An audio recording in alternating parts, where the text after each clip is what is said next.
Assalamualaikum warahmatullahi wabarakatuh. Salam sejahtera, selamat pagi dan salam Ramadan Al-Mubarak.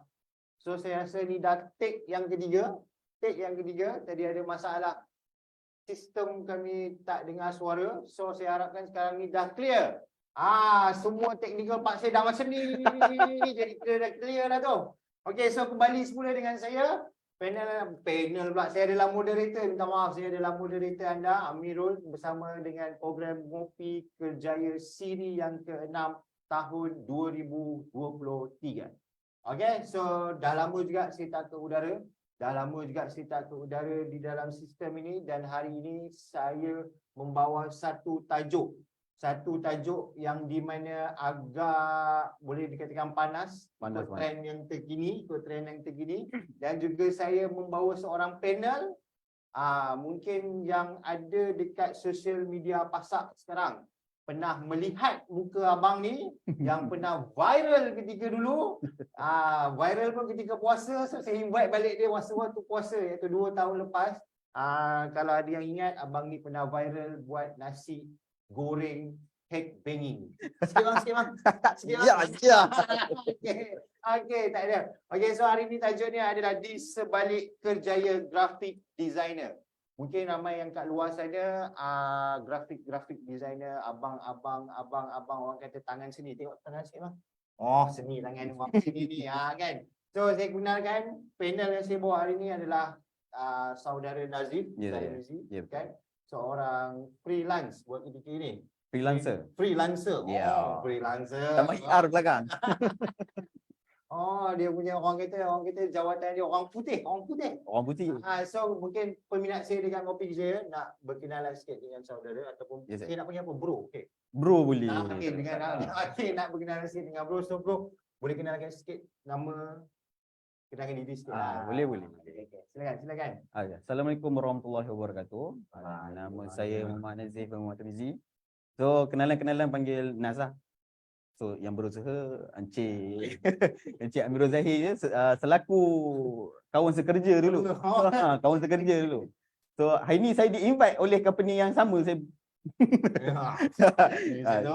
di-invite untuk bagi talk tentang berjaya sebagai graphic designer dan lifestyle as graphic designer lah. So saya berpengalaman dalam industri grafik ni. Buat masa ni dah masuk 6 tahun. 6 tahun. Saya dah ada dalam 4 sektor saya pernah masuk. Sektor yang pertama, setahun saya masuk dalam bidang printing. So saya handle bahagian printer dan saya handle bahagian klien punya design lah. So tahun yang kedua saya masuk dalam bidang kosmetik. Dalam badan, bukan saya masuk dalam bidang tu. Saya masuk dalam sektor kosmetik. Bekerja dengan Datuk Vida. Datuk Vida. So saya pengalaman dengan Datuk Vida selama 2 tahun dan banyak handle bahagian packaging design. Dan tahun yang keempat saya ambil tukar angin. Saya masuk bidang entertainment pula. Saya masuk Max Ipoh. Movie animation Park Ipoh lah. Okey, so orang Ipoh ni mesti pernah dengar punya pasal cerita pasal Max ni. Betul. Dan seterusnya selepas Max, selepas Max saya terus orang kata tak ada rezeki dekat Max lah. Saya terus apply dekat pasak. So itu adalah kali pertama saya masuk dalam industri swasta kelas kerajaan. So dia macam saya tak pernah duduk dalam corporate punya company. So this is macam kita punya pengalaman baru lah. So dia macam dia ada orang cakap apa? Perbezaan yang tinggi daripada pengalaman yang sebelum ni. So saya punya lifestyle masa kerja biasa swasta dengan kerja antara kerajaan tu lain lifestyle dia. Ada perbezaan yang banyak. So, macam bro sikit dah start cakap kan. Iaitu bro dah masuk dekat bahagian printing. Lepas tu bahagian kosmetik, entertainment. And then masuk juga pada half government ataupun agency. And then sekarang menjadi freelancer. So di antara sektor-sektor ni mesti ada perbezaan di sini. Betul. Mesti ada tekanan di sini. Betul. So mungkin bro boleh ceritakan dekat peminat-peminat Ngopi Kerjaya ni. Apa macam mana perbezaan antara freelance dengan juga bekerja di bawah syarikat itu. Okey, yang semua tahu kalau kita bekerja dengan company kita akan dapat kita bincang tentang pendapatan lah. Pendapatan dahulu. Sebab isu dia memang pendapatan. Okey, Kalau faham. graphic designer ni pendapatan paling penting lah. Faham. Sebab bila kita freelance pun kita struggle-nya lebih. Bila kita bekerja dengan company, struggle dia slow sikit tapi kita agak pressure bahagian bekerja lah.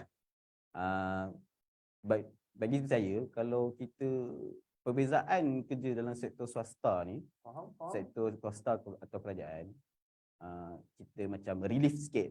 Kita tak pening kepala, kita tunggu job je datang kat kita, kita yang laksanakan. Dan bulan-bulan duit masuk. Bulan duit masuk. So, stress level pun lain. Stress level masa kerja kat company dia akan low sikit lah, dia tak ada tinggi sangat. So at least kita ada bantuan daripada budak intern, daripada mungkin kerja pembantu kita, pembantu. Lidah pendek. Dia kena tanya dah makan belum? Dah sahur. Okey, berbalik pada kita buat freelance pula. Saya ambil keputusan buat freelance ni selepas saya punya isteri dia dah pregnant. So kita takut kita tinggal dia kat rumah. Dan anak yang kedua kan. So anak kedua kita risau sikit lah. So kita ambil keputusan berhenti dan di sebalik itu saya dah cari opportunity lain lah. Saya cari macam peluang-peluang kerja. Dan ada partner-partner yang contact saya kata, saya tengah cadangkan saya nak freelance. So diorang bagi macam diorang convince, kau buatlah freelance, Nas. Buat freelance ni job lagi banyak. Bayaran lagi padu. Bayaran lagi padu. Sebab saya pernah dapat, ini bukan tinggi diri Sebab kita sekarang ni kita bercerita tentang di sebalik graphic design. Mungkin mereka yang baru nak berkecimpung atau mereka belajar-belajar dia betul. mesti dia tak tahu apa masalah dekat ataupun apa keseronokan dan juga kesukaran. Ya, betul. So, tak apa, kita boleh cerita jangan Okay, kita fokus dekat freelance. Kita fokus dekat freelance. So freelance adalah pekerjaan yang sangat hektik, yang sangat-sangat kita nak struggle gila-gila. Kita nak struggle cari job. Kita akan rasa dalam masa sebulan atau 2 bulan kita takkan ada rasa gaji sebulan. Sebulan atau 2 bulan tak akan rasa gaji. Takkan ada rasa gaji sebulan. So next bulan tu baru dapat gaji macam tu. Jadi macam kita tengok yang freelance ni macam Bro ada cakap tadi kan. Bila keluar mungkin sahabat-sahabat banyak yang membantu betul. bagi job. So kalau macam itu untuk bagi freelance ni macam mana dia nak mempromosikan diri dia? Macam mana nak bagi semua orang tahu yang bahawasanya saya adalah graphic design untuk freelance? Macam mana tu Bro? Networking. Ya, betul. Saya banyak job saya dapat adalah daripada rakan-rakan sendiri lah, pada sahabat-sahabat. Dan sahabat-sahabat ni bawa mulut ke mulut. So dia akan dapat kat orang tu, dekat orang ni, dekat orang ni. Dia akan jadi ramai bila kita punya networking tu banyak. Buat masa ni kebanyakannya ada orang luar lah yang order dengan saya buat untuk design semua kan. So sebenarnya rezeki tu luas. Jadi freelance ni ikut rezeki juga. Tak ada orang yang buat freelance dia terus kaya. Tapi betul. So memang freelance ni adalah satu benda yang struggle nak buat. Kalau bujang tak ada masalah. So kalau bujang ni komitmen dia dekat dia. Yes. So untuk yang berkahwin kalau nak buat freelance ni kata kalau bujang Maggi patah betul. Tak apalah. Betul. So bila dah berkahwin ni kita nak kena fokus dekat orang lain. So bila nak buat freelance kena fikir 2-3 kali dulu lah. Kalau kata betul nak buat freelance untuk graphic designer yang dah bekerja yang makan gaji bulan-bulan, so tak risau tiap bulan tak ada duit kan. Bila nak buat freelance tu kita kena fikir 2 kali lah. Adakah kita dijamin dapat job yang banyak selepas kita berhenti? So persediaannya adalah simpan dalam 6 atau ke 8 bulan punya simpanan. So kiranya kita kalau ikut pada nasihat pada Bro, kiranya kita bekerja dulu dengan betul. bawah syarikat. Ya, betul. And then kita buat satu kantong kejemasan. Ya, betul. Terlebih dahulu and then baru kita akan melangkah kepada freelance. Betul. So macam contoh Bro kan, macam freelance ni pun mungkin Bro cakap mungkin akan ada job, mungkin kadang-kadang tak ada job. So bagi seorang freelance selain dia buat design, tiba-tiba dia tak ada job. Mhm. Apa yang dia akan buat? Adakah dia akan jual template dekat Freepix ke atau dekat application?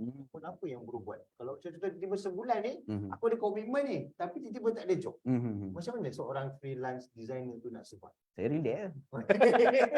Tak ada. Terkejut je dengan jawapan tu. Orang terkejut lagi. Selalunya kalau kita ada job, kita akan push kita punya design dalam Facebook, Instagram. So macam randomly kita post, selalu saya praktis buat design kan.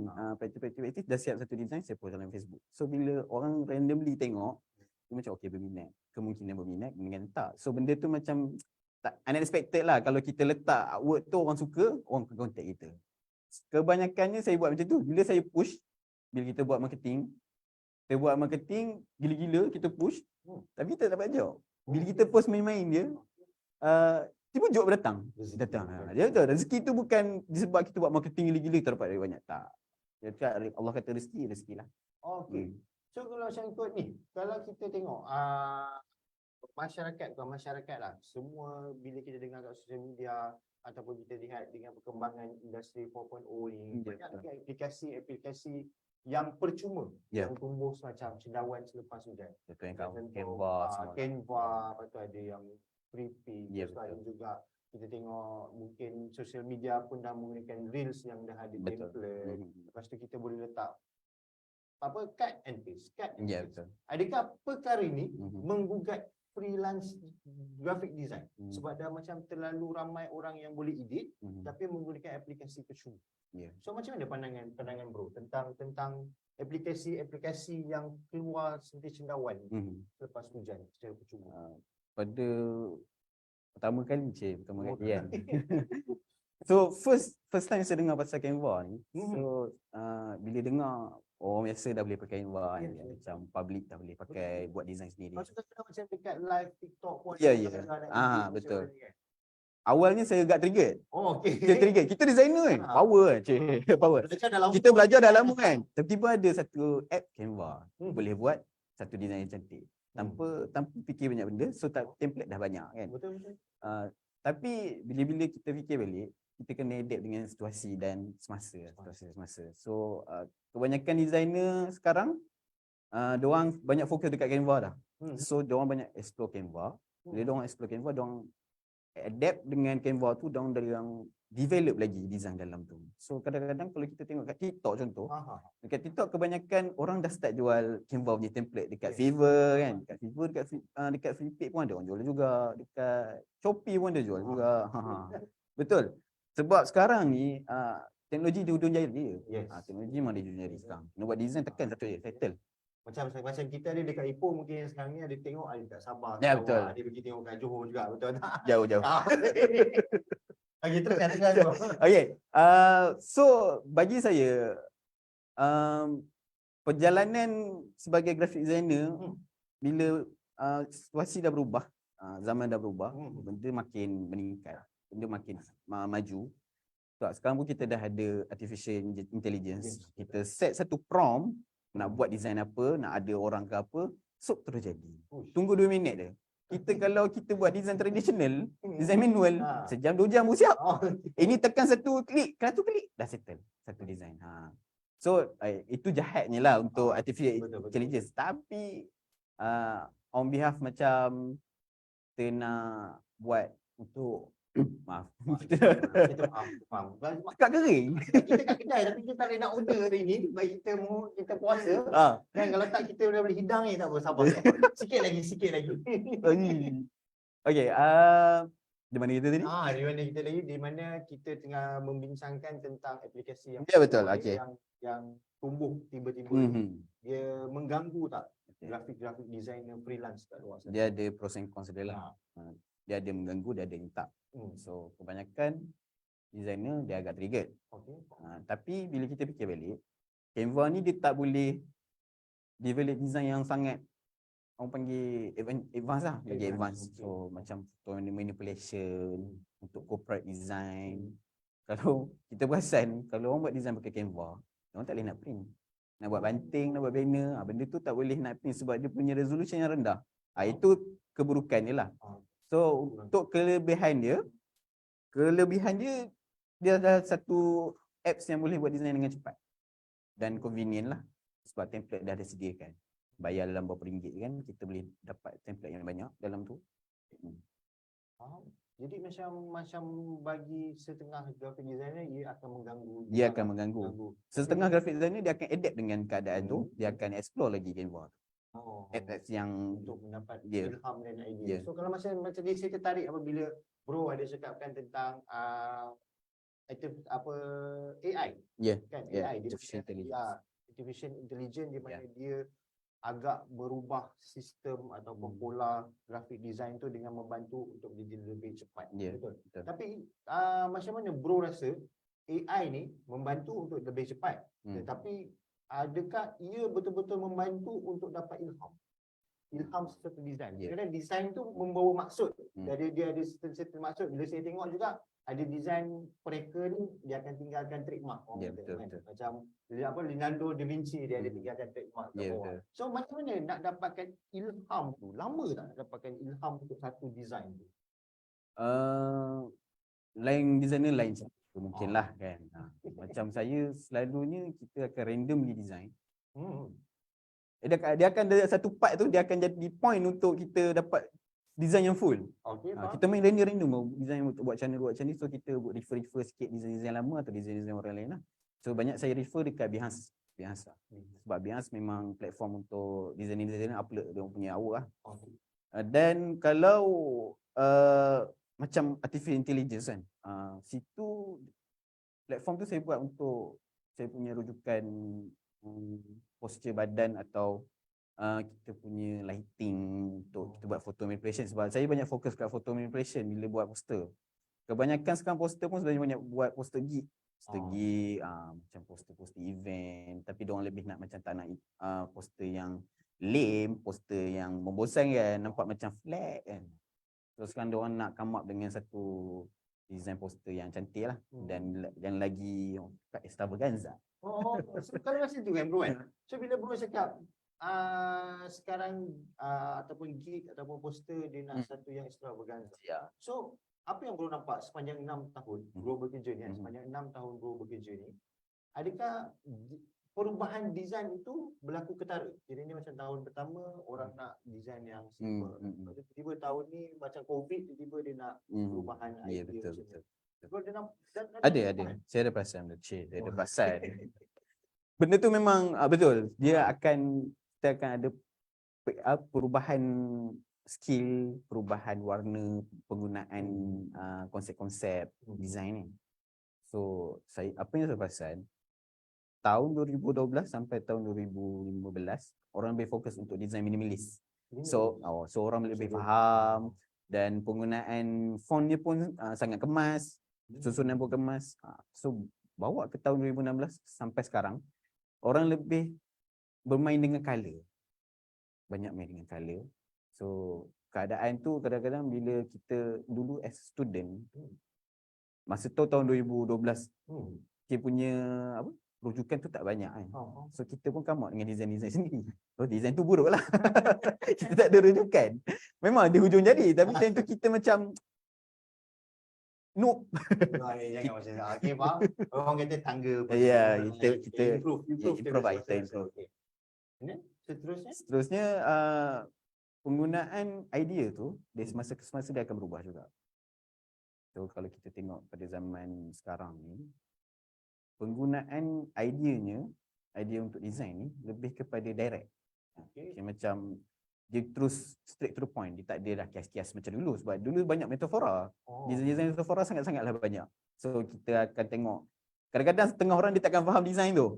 Setengah orang dia faham. So bila macam blur sikit, dia tak faham design tu. So itu adalah satu kesilapan designer tu lah. Sebab orang tak faham. Sekarang ni kita buat design straight to the point. Orang sekali tengok, dah faham lah. Design ni, dia path dia ke mana. Dia punya jalan dia ke mana. Macam tu.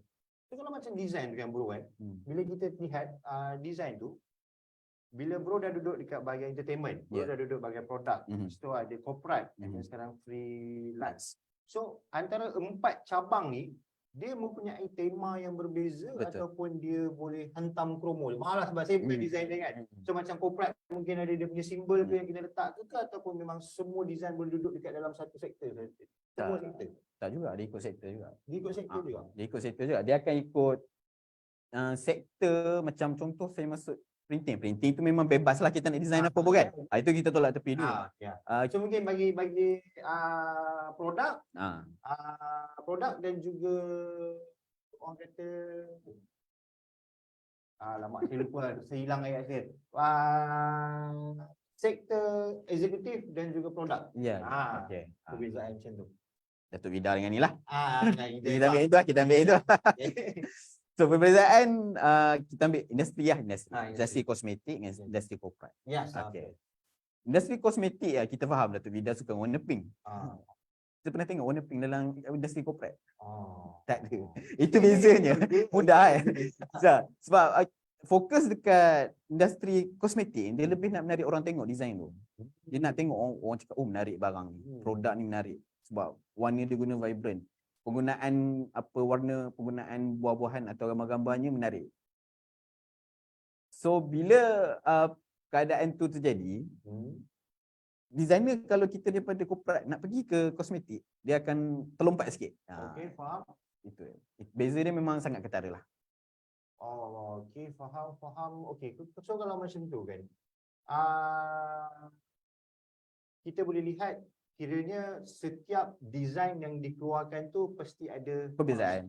Ya, dan juga maksud dia untuk tujuan dia apa. Betul. So kalau corporate mungkin untuk menyampaikan maklumat, dan bahagian kosmetik atau bahagian syarikat marketing ni dia perlukan ada simbol yang boleh attract kepada orang lah. Betul. Tertarik pada produk dia. Jadi faham. Jadi macam bro sendiri dengan dah menduduki 4 sektor yang berbeza. Kan 4 sektor yang berbeza dalam masa 6 tahun dalam berkhidmat. So bagi bro sendiri, apakah kemahiran yang designer ni penting? Adakah daripada segi fizikal dia ke mental dia ke, ataupun kemahiran apa yang sebenarnya dia perlu sediakan? Macam kemahiran yang sesuai untuk setiap sekejap, saya tengah fikir ayat. Dia blur sikit. Kemahiran yang diperlukan untuk setiap designer, contoh tak kisah beginner ke atau memang dah lama ke buat design. Perbezaan idea lah. So idea ni, designer adalah seorang manusia yang kena fikir idea yang lain daripada yang lain. Atau mungkin boleh idea yang sama tapi kita develop lagi, kita improve lagi design tu. Dan lagi satu skill lah. Skill sangat-sangat penting. So from time to time kita kena study dan kita kena practice setiap hari kita practice. Kalau kita buat design tu, apa kata kita buat style lain pula, konsep lain pula. Kalau kita stay dengan satu konsep, kita akan bosan dengan cepat untuk buat design. So lama-lama kita akan down, nak buat idea apa pula lepas ni. So kita kena explore. Itu je. Jadi kalau macam bro cakap sebentar tadi, pernah down bila tak ada design kan. Macam mana sekarang, macam mana, ada tak satu ketika bro stuck, tak ada idea langsung? Pernah. Macam mana bro nak handle perkara? Orang panggil tu creative block. Creative block. Kita dah tak kreatif. Ada term dia. Creative block. So orang tu dah tak kreatif lah. Dia sangat-sangat blur sampai dia tak tahu dah idea apa nak buat lepas ni. Macam saya cakap tadi kan. Bila kita explore, saya banyak tonton YouTube lah untuk design-design ni. Kebanyakannya saya sangat respect dengan orang luar sebab dia orang banyak invent idea baru dan konsep-konsep yang baru. So bila kita dapat creative block tu, sebenarnya kita kena relax lah, tu je. Kita dah burn out sebenarnya. Bila creative block tu, kita dah burn out. Signal yang pertama. Ya, betul. Dia kalau Ultraman dah menyala kan. Rehat, relax. Faham. Okey. So kiranya bro mengambil rujukan daripada luar. Ya, betul. Untuk dapatkan kembali kreativiti dan betul. idea sebelum. Okey, baik. So kita ada satu soalan. So kalau macam peminat saya yang ada dekat dalam peminat Ngopi Kejaya yang sedang melihat, kalau ada sebarang soalan, boleh letak saja dekat dalam ruangan komen. InsyaAllah saya akan baca. So bro, kita ada satu soalan daripada Cik Abdul. So dia ingin bertanya, adakah laman web ataupun aplikasi yang sesuai untuk graphic designer yang beginner. Mungkin dia baru start untuk nak jadi graphic designer, apakah website atau contoh website dan application yang dia boleh membantu dia sebagai seorang yang baru nak berkecimpung dalam arena graphic design? Okay, dia ada 3 cara. Okey, 3 cara. Baik, cara yang pertama, Cara pertama, study. Cari guru. cari guru. Cari guru. Kalau kata tak nak study, cari guru. Belajar mana-mana sebab sekarang pun banyak kelas online ada atau kelas-kelas by physical pun ada juga kan. Okey, yang kedua, explore sendiri. Explore sendiri, kita cari mana-mana website. Kadang-kadang kat Fiverr pun dia orang ada sediakan macam Fiverr. Kan? Bukan Oh. Fiverr ke Fiverr? Fiverr.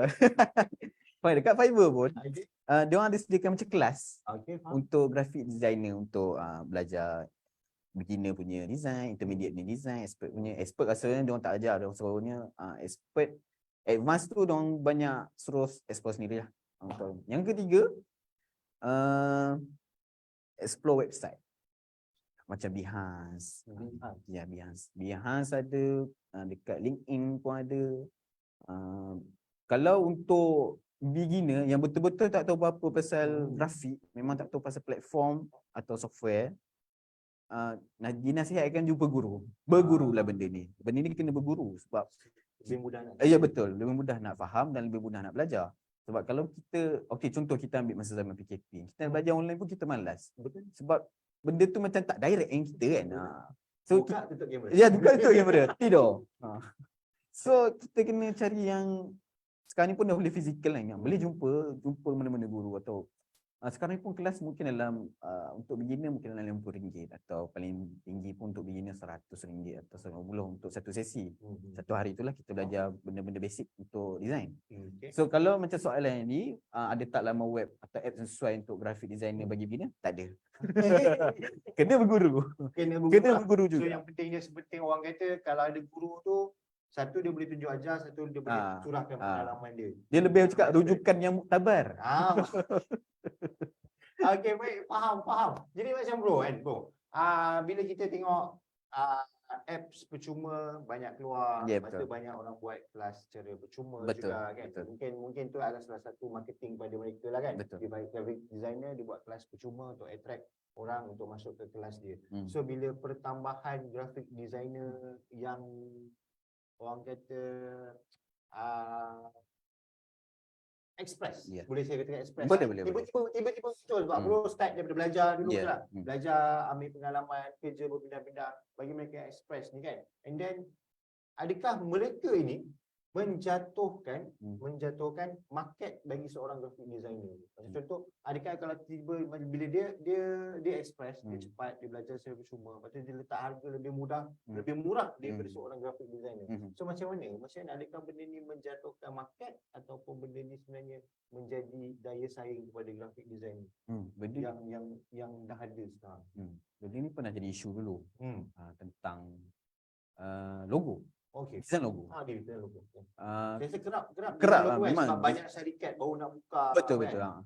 Kebanyakan designer yang contoh kita cakap baru berkecimpung dalam dunia grafik ni, bila dia nak start buat job tepi, job tepi pula, job part time. Job part time. Dia guna bahasa pasar lah ya. Kita nak buat job part time. Kebanyakannya banyak buang harga. Contoh kita buat logo.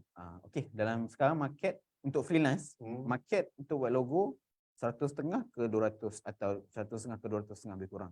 Sebab logo adalah satu benda yang sangat elegan kalau kita nak jual. Sebab benda tu yang akan guna selama-lamanya untuk satu company kan. So bila akan daftarkan juga. Betul. Syarikat. Betul. So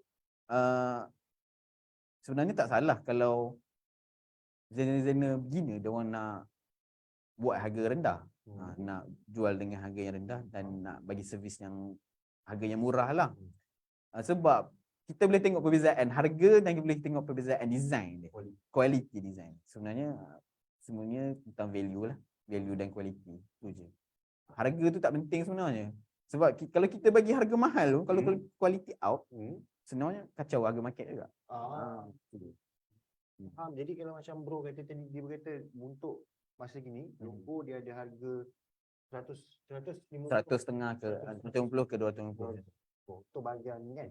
So kalau macam tu, adakah freelance graphic designer ni, dia ada satu komuniti yang besar yang ada meeting setiap seminggu ke 2 minggu yang menetapkan harga tu. Ke Tak ataupun itu hanyalah orang kata secara kasarnya. secara kasarnya Ya, lah. betul. Secara kasarnya. Sebenarnya dia Bukannya ada orang komuniti tak yang ada. menetapkan harga Tak ada. satu poster kena berapa. Dia Tak macam ada kalau lah. letak 200.5 kau boleh report kedai kaki. Oh, itu. Tak boleh mahal sangat. Tak boleh. Oh, so kira itu macam mana dia dapat harga macam tu? Harga ni atas individu. Okay, faham? Sebab kita ambil aspek time kita design, Hmm. kita ambil aspek cost yang kita guna, kita ambil aspek skill yang kita ada. Kalau skill tinggi kita bagilah harga tinggi. Kadang-kadang bila customer ni, ada customer dia sanggup labur duit walaupun mahal, tapi dia percaya kita. Dia percaya kita boleh buat design cantik dan dia tak kisah labur kat kita pun. Ada setengahnya dia nak design lawa, dia nak bayar murah. Selalunya alamat terasa. Selalunya kita akan elakkan customer atau mungkin kita boleh ambil. Sebab lama-kelamaan dia akan jadi regular customer.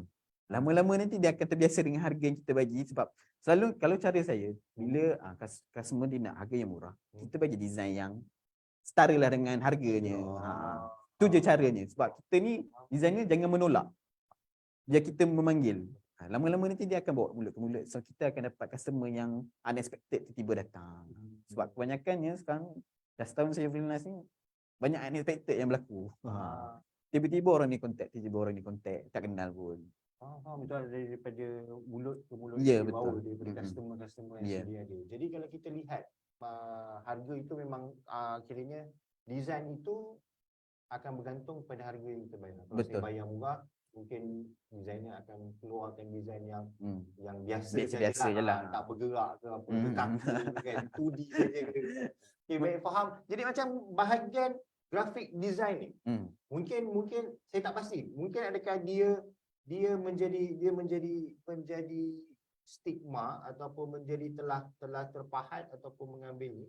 Bila kata graphic design ni, sebenarnya dia punya main sektor dia tu design poster ke ataupun buat video recording ni semua di bawah satu bumbung di bawah graphic design tu. Sebab bila kadang-kadang saya tengoklah macam Pasak sendiri menguruskan job recruitment. Kadang-kadang saya tengok syarikat mengeluarkan jawatan graphic design, lepas tu ada buat video, ada buat poster, ada buat tu. Adakah benda tu dalam sektor yang sama ataupun memang sengaja dimasukkan dan dicampurkan di kawasan design? Faham. So soalannya adalah graphic design ni bawah dia ada banyak lagi sektor jenis-jenis design. Tak. Oh, tak. Sebenarnya atas graphic design tu ada. Dia punya jawapan mula-mula macam ya. Sebab graphic design ni adalah macam minor je. Dia bukan main, dia major. Atas dia ada lagi major. So dalam design kita ada industrial design, kita ada interior design. Graphic design ni adalah salah satu daripada design punya sektor. Dan bawah graphic design, kebanyakan bawah graphic design orang banyak speculate macam okey, bawah graphic design mesti boleh buat video. Mesti boleh buat editing, buat motion graphic. Mesti boleh tegak gambar, fotografi, mesti boleh shoot video. Sebenarnya benda-benda ni kita kena educate. Graphic design is orang yang buat grafik. Bukan orang yang boleh buat video motion dan orang yang boleh buat video editing. Faham? Bawah daripada bawah grafik design kebanyakannya lebih kepada visual lah. Visual, plain visual. Graphic design. So kalau kita masukkan sekali, kalau kita tengok contoh majikan-majikan mencari pekerja, kita letak job scope, mencari graphic design contoh. Tiba bawah tu boleh buat foto, boleh buat video, boleh buat website. Itu dia dah kacau jawatan lah. Dia dah kacau job scope. So dia macam kita bayar satu gaji untuk 4 jawatan. Macam tu. Baik, so kalau macam tu kan. So bila kita dah tengok balik tu, kita patah balik semula, masih jauh pula saya bawa ni, dan dia patah balik semula kepada bro sendiri. Okey, bro sendiri. So bagi seorang graphic designer ni, equipment. Mungkin ada yang tengah lihat sekarang ni pun dia nak tahu. Perlu tak equipment yang perlu melabur sampai beribu-ribu ringgit, yang perlu high spec lah, ataupun hanya menggunakan laptop biasa, laptop yang standard kilang saja yang keluar dan kita dah boleh buat design, ataupun perlukan gadget yang lebih high spec untuk seorang Oh, designer? okay. So dia kena ikut software punya development. So software sekarang ni makin lama makin maju, makin high tech contohlah kan. Sebab sekarang dalam Photoshop muka orang tu tak senyum, kita boleh bagi orang senyum. Yang macam kawan saya sekarang dia jerawat besar Ah. tu boleh hilang lah tu. Boleh, dia boleh hilang. Okey.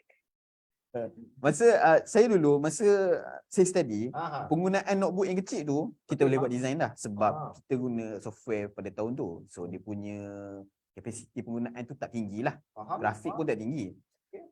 So lebih baiknya kita kena beli bukan high spec, mungkin mid spec pun dah okey dah sebenarnya sebab kita bukan nak buat video, kita buat visual sahaja. Saya boleh cadangkan kalau kita nak buat mid spec laptop, kita boleh beli ThinkPad. ThinkPad. Dia Okey. macam notebook kecil je, tapi dia sangat jenis ThinkPad tu ada nama. ada okey. Acer. Oh, Acer punya faham, ThinkPad. faham. So dia sangat convenient kecil, tapi dia sangatlah high spec. So kiranya kita gadget ni bergantung pada purpose yang kita nak guna. Ya, betul. Kalau kita nak guna dia sebagai advance video ke ataupun kita nak pakai apps yang lebih besar, Ya. so kita kena upgrade menjadikan high spec. Betul. So kalau itu ada satu soalan daripada Alia tak silap saya, dia katakan kalau bagi mereka yang ada gadget yang agak middle atau low spec, apakah apps yang tak terlalu berat untuk diorang boleh gunakan? Boleh bro recommend ke apps yang biasa yang tak terlalu berat untuk bahagian laptop? Oh, apps untuk design. Design. Saya tengok tadi soalan lain. Ada tadi belah atas dia Alia. Semua kita mula reaksi ada tadi. Panel saya ada bawah. Okay, alright. Saya tengok Alia punya soalan tadi. Scrollkan Alia punya soalan tadi. Atas sikit. Itu. Ada type apps seperti AI. Buat tak berat. Untuk laptop biasa AI. Adobe Illustrator. Adobe Illustrator ke Artificial Intelligence? Okay, so Alia kena betul-betul jelaskan AI itu adalah Adobe Illustrator ataupun Artificial Intelligence. Okay, tapi tak apa. Tak apa, kita boleh kalau pada apps dia juga, dia kata apps yang tak terlalu berat yang boleh digunakan untuk laptop seperti ni. AI. Bagi saya, AI adalah salah satu apps yang standalone. Yang ni AI apa ni? Adobe Illustrator. Okay. Adobe Illustrator. So dia adalah software grafik yang standalone. Siapa-siapa pun tak boleh tidur dah AI ni. Sebab AI memang dia sangat-sangat advance. Dia punya penggunaan design dia, penggunaan tools dia yang sangat-sangat details. So kita tak boleh nak cari apps yang lebih kurang macam AI ni. Sebab AI ni saya pun tak tahu sistem dia macam mana, tapi dia sangat-sangatlah advance lah. So saya tak tahu saya nak recommend macam mana untuk AI punya macam third party punya software kan. Mungkin boleh cuba, saya tak tahu, saya tak pasti. Saya tak pasti. So kiranya kalau untuk menggunakan AI ni, dia perlu mencari gadget yang middle spec. Untuk bawa keberatan dia ni. Kalau nak pakai AI juga, beli software AI yang mungkin tahun 2003, tahun 2013, CS6 atau CS6 lah saya rasa. CS6 paling convenient, paling compatible untuk mid spec punya laptop lah. So kalau macam tu, jadi boleh cakap ambil spec yang 2013 punya AI. So untuk yang AI yang 2023 punya, dia ada perubahan juga lah. Dia sangat-sangat banyak perubahan dia. Sebab resolution dan quality sangat-sangat lagi upgrade lah. Dan penggunaan satu software tu pun dia makan banyak kapasiti storage. Yes. Memori pun dia akan pakai lagi tinggi lagi banyak. So saya sarankan kalau kata nak pakai AI juga kena beli full spec lah. Kalau kata nak pakai juga AI tapi pakai mid spec punya ni, boleh je pakai Adobe CC atau CS6 lebih kurang. Okey, baik. Saya mengharapkan jawapan pada Cik Alia tadi, jawapan daripada bro tadi dapat membantu Cik Alia kita. So kalau macam contoh dekat freelance ni bro. Freelance ni bro kata kita kena tunggu, kadang-kadang kita kena marketkan diri kita. Betul. Untuk dapatkan job daripada luar lah kan. Sebab kalau kita bahagian corporate ataupun bahagian syarikat memang dah ada tugas hakiki yang kita kena buat. So dalam freelance ni bro, sebab saya tengok ada dua soalan yang lebih kurang sama daripada Amy dan juga Abdul. Saya campurkan terus ni lah.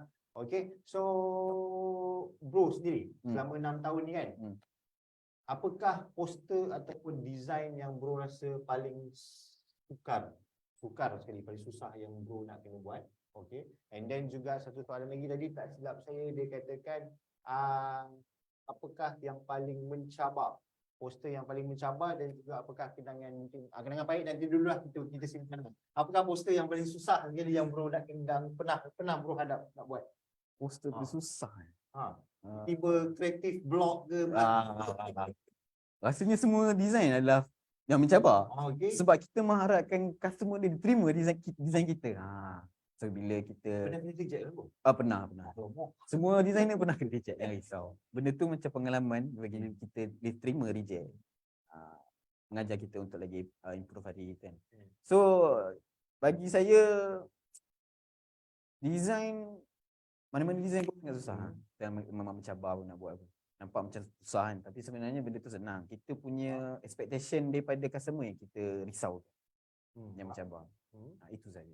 Oh, okey. So kiranya saya lihat ada banyak lagi soalan kat bawah tu. Mungkin kita akan pick 2 ataupun 3. Saya akan tengok kembali soalan-soalan ni dan saya akan pilih. Minta maaf kalau saya tak dapat nak jawab semua, tapi nanti saya akan minta bro untuk tinggalkan social media. Mungkin boleh ke? Kan? Bro tinggalkan social media untuk kalau ada yang nak tanya untuk DM bro boleh. Boleh. Kita akan kongsikan kemudian. So saya akan go through beberapa soalan terlebih dahulu yang kita boleh ketengahkan. Sebagai contoh soalan ni adalah mengenai betul video Lirik Kudrat. saya video lirik macam mana Kudrat kat YouTube tu kan. Macam mana tu soalan dia tu? Saya pun tak berapa clear juga soalan dia ni. Tapi cuba kita lihat macam mana tu bro. Dia katakan dekat situ adalah Bro Tamizi yang buat video lirik Kudrat kat YouTube tu kan. Macam mana cik dapat dia tanya dia tanya job macam mana dapat. Cerita ni High concern. yang agak viral juga ketika ini menjadi jutaan Fenomena ketika. Job itu Cik Nazif dapat. Ya betul. Sebab daripada networking saya sendiri, saya dulu circle saya adalah budak-budak band. So memang kita akan networking kita memang banyak buat lirik video lah. Masa zaman-zaman saya muda sebelum kahwin tu kan. Lirik video tu adalah satu job yang sangat-sangat baik bila kita dalam band. So band akan hire kita untuk buat lirik video diorang lah. So yang dapat lirik video untuk Kudrat ni daripada SOG sendiri. Saya direct dengan vokalis SOG sendirilah. Faham. So kira itu adalah sahabat dan rakan. Ya betul. Okay, baik, faham. Saya minta maaf terlebih dahulu kepada sahabat-sahabat yang sedang melihat. Kalau saya tak dapat terlepas soalan anda, nanti kita boleh go through semula ataupun boleh directly untuk DM Cik Nazif. So penjajah cilik dah agak hampir sejam juga Cik Nazif kita berada dekat sini sebenarnya. So mungkin saya sendiri pun nak tahu, mungkin ada 2-3 soalan juga yang menyatakan dekat situ. Bagaimana pro and cons bila Cik Nazif mengambil keputusan untuk masuk ke dalam freelance? Mungkin tadi Cik Nazif kata ada kekuatan daripada isteri yang mungkin support untuk Cik Nazif berkelimpung kepada freelance, dan juga apakah pro and cons dia kalau seorang designer nak duduk di dalam freelancer. Dan cabaran lah, mungkin cabaran terbesar dalam freelancer. Kita ambil beberapa aspek. Kita ambil 3 aspek. Pendapatan, faham. masa, faham. Dan satu lagi pendapatan, masa dan kualiti. Kualiti itu. Kita ambil masa pendapatan. Ambil dalam aspek pendapatan. Pendapatan tu dulu lah. Tadi pendapatan kita letak ujung. Kita ambil masa. Kita ambil masa. Masa ni memang seronok masa kita. Bila buat freelance itu sangat kelebihan dia, masa kita sendiri, kita tak duduk bawah orang, kita tak ada kekangan masa dan apa orang cakap terikat dengan mana-mana masa untuk company yang selalu kita kena punch card, kena print kan. Dan dia punya kekurangan dia bila kita buat freelance, masa memang banyak, tapi kita punya time tu kita nak guna dengan betul. Contoh, kalau bagi saya dah berkahwin, ada anak semua. So siang tu adalah masa untuk anak. Malam tu masa untuk kita. Buat kerja semua malam. Sebab tu sekarang ni kebanyakan freelance atau mana-mana graphic designer dia akan ada satu simptom, dia akan insomnia. Sebab dia banyak fokus belah malam design. Sebab kita punya inspirasi memang malam kita dapat. Orang kata orang aman sikit. Betul. Siang-siang tu memang kita fokus kat family lah. So bagi saya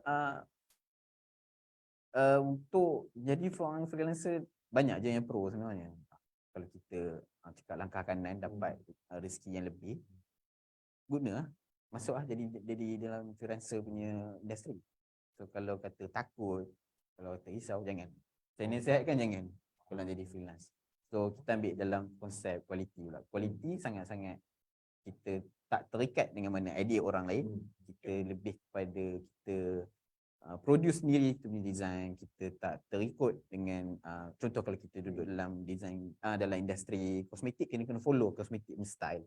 Kita dalam corporate kita kena follow corporate punya style. Dan jadikan rujukan. Ya, betul. So bila kita bekerja dengan klien, kita akan jumpa klien lain-lain. Lain-lain kepala, lain-lain PL. So kita takkan bosan. Maksudnya kualiti dia, kita takkan bosan melayan customer sebab customer dia lain-lain. So bila dalam company, kita jumpa orang yang sama je. Lama-lama nanti dia akan bosan. Kenapa design sama je, Nas? Buat lain pula. Macam tu. Okay. Dan last, yang orang tidak tahu iaitu pendapatan. Pendapatan. Okay. Pendapatan ni, dia bukan dalam konsep kena pandai cari. Bukan kena pandai cari. Dia kena pandai PR. Dia punya public relation. Dia punya penggunaan perkataan yang baik. Dan customer pun kadang-kadang dia akan impress dengan kita. Based on kita bagi portfolio. So dia akan rasa macam, okay dia ni design cantik, design kemas, aku tak kisah bayar berapa. Kalau letak je harga berapa aku bayar. Sebab dia percaya kat kita. Betul. Betul. Saya pernah dapat satu customer, dia sanggup bayar berapa pun. Tapi kita ni bukannya kejam. Kita letak harga market lah kan. Kalau kita kejam, kita letak dah RM10,000 tu design. Okay, faham. So dia kiranya pendapatan tu lebih kepada kualiti dia dan juga tengok pada klien yang kita dapat. Betul. Cuma bila Cik Nazif terbuka pasal klien ni, tiba saya terfikir sesuatu. Ada tak klien yang bila dia freelance ni, klien yang sangkut bab pembayaran? Mungkin itu juga sebagai cabaran sebagai freelance, betul tak? Sebab Cik Nazif kata ada yang kadang-kadang gaji 2 bulan adalah gaji sebulan. Gaji sebulan tu nak kena tarik pada 2 bulan. Betul. Jadi ada tak macam klien yang pembayaran dia agak sukar kepada freelance ni, dan macam mana cara Cik Nazif tangani cara pembinaan dia? Sebelum ni saya pernah kerja dengan company swasta. Company swasta. Sektor swasta. Dan dia ada campuran dengan sektor kerajaan. So dia adalah orang tengah. Kita kena handle job dia untuk kita deliver dekat kerajaan punya sektor. Konsep pembayaran gaji diorang, ini bukan yang kita jumpa klien, kita cerita pasal yang gaji. Kalau kita ambil satu kontrak dengan satu projek, konsep pembayaran diorang, dia akan bayar 2 bulan gaji dalam sebulan tu. Sebulan tu dapat untuk 2 bulan gaji. So bulan depan kita tak ada gaji. So kita kena simpan bulan pertama tu, kita simpan half pada gaji tu untuk bawa ke bulan kedua. So itu adalah salah satu cakap salah langkah sebenarnya penggunaan cara pembayaran macam tu. Sebab kita tak letak term pembayaran kita. Kita kena letak term pembayaran kita. If dua pihak setuju, baru kita boleh handle the project lah. Kita akan boleh handle project tu. Benda ni pernah terjadi kat saya. So saya ambil tu sebagai pengajaran lah. Dan kita berbalik kepada by individual pembayaran yang lewat sikit nak bayar kan. Mesti ada. Benda tu macam sangat-sangat obvious dalam industri grafik ni. Design ni memang dia orang dah macam malas layan dah. Tapi kita bijak lah. Kita kena buat macam okey, kalau kata nak buat design ni cepat, bayar full.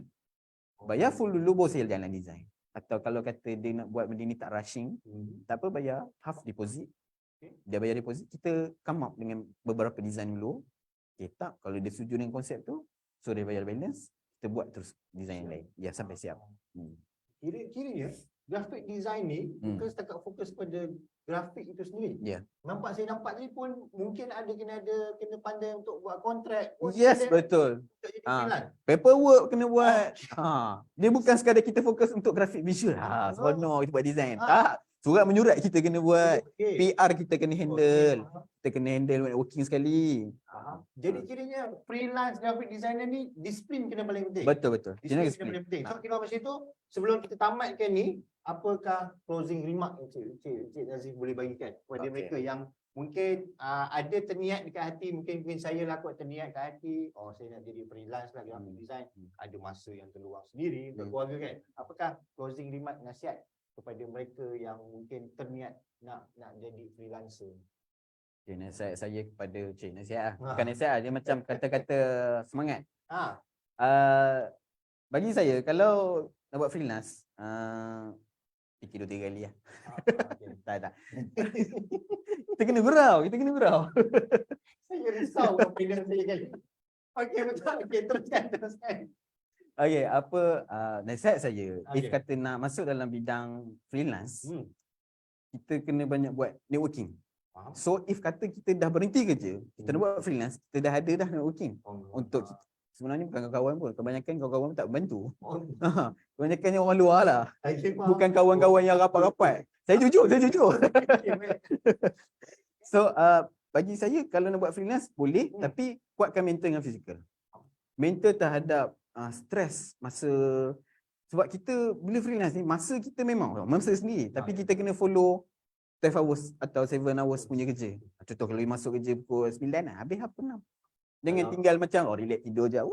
Tak ada kerja kan, tak ada. Buat kerja sejam. Tidak tu rehat. 23 jam. 23 jam rehat. Okey, so bagi saya untuk adik-adik luar sana kalau kata nak jadi freelance, pastikan ada simpanan 6 bulan untuk cover dan pastikan kita dah ada networking dan kita dah ada PR dengan mana-mana company.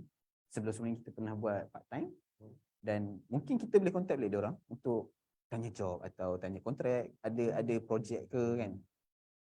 Saya ada satu kata-kata semangat. Okey, kata-kata semangat ini yang kita Kata-kata nak. semangat daripada Saiful Apek. Okey. Saya ambil betul sebagai saya punya kekuatan.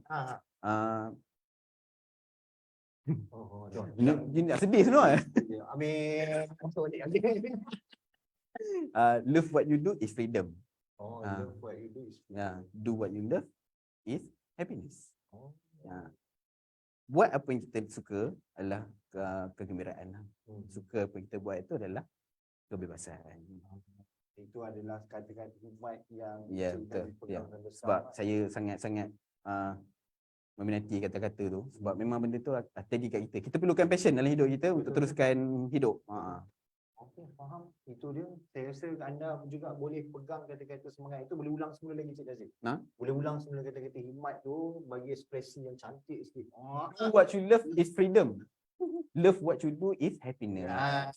Ambil kata-kata itu supaya dia menjadi satu pembakar semangat dan seperti yang saya janjikan tadi, iaitu mungkin Cik Nazif boleh sharekan Facebook ke sosial media Cik Nazif kalau ada yang masih yang akan lihat video ini akan datang, tiba-tiba dia ada persoalan untuk menjadi seorang freelancer ke atau ingin mencari khidmat ke, apa sosial media yang boleh kita hubungi Cik Nazif?